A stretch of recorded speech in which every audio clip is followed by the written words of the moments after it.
The second movie the BMFcast tackled was 1991's Riki-Oh, The Story of Riki. And it's a Golden Harvest joint, huh? Well, I was not expecting that. I wasn't expecting a lot of things this movie does, actually, but more on that in a moment. By 2001 AD, capitalist countries have privatized all government organization. Prisons, like parking lots, have become franchised businesses. For-profit prisons? No way. That'll never catch on. So, the story of Riki, best as I can decipher, is that Riki, who is some kind of kung fu demon, has a girlfriend and or sister who sees some people doing drugs. Sorry, I've already forgotten which one of those she was. Anyway, they see her seeing them and kidnap her for about 3 seconds before she does a header off a rooftop for reasons I don't quite understand.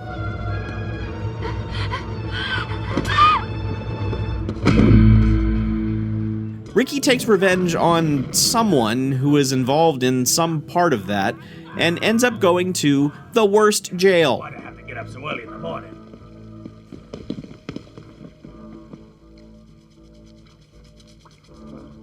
Captain, you know that's my towel.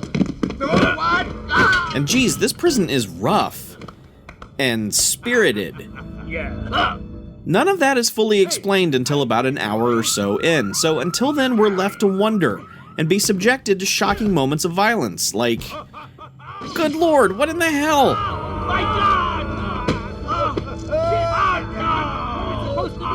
Now, the prison is being run by a goofy-ass assistant warden who has an office stocked with nothing but porno and a glass eye filled with mints. Turns out it's all some big opium operation or something, but that's not Riki's primary concern. No, that seems to be everyone is trying to murder him.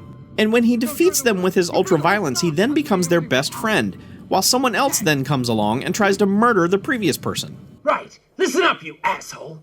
First, eat shit. Riki-Oh is based on Japanese manga, and that is definitely obvious. I can see how this would be fun in a group setting, but the fighting stuff here kinda sucks. Rogan's kung fu is unorthodox.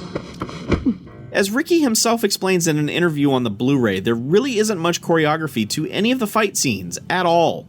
It's just a random punch or kick and then someone's chest explodes.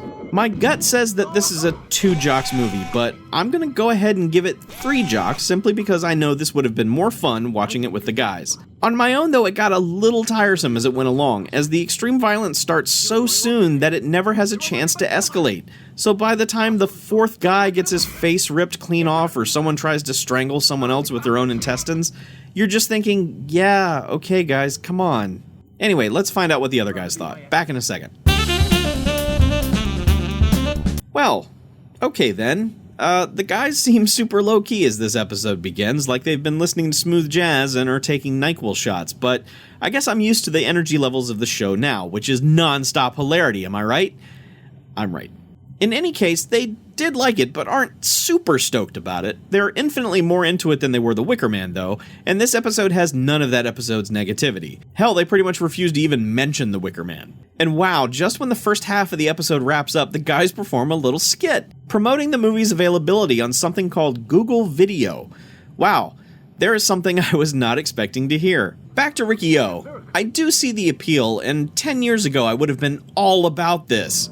But watching it alone now, especially after diving into the Shaw Brothers catalog recently, all it has is the extreme violence angle and the ridiculous dubbing. That would definitely be fun with a group, but on your own it might get a little grating. Give it a chance though, it's definitely something.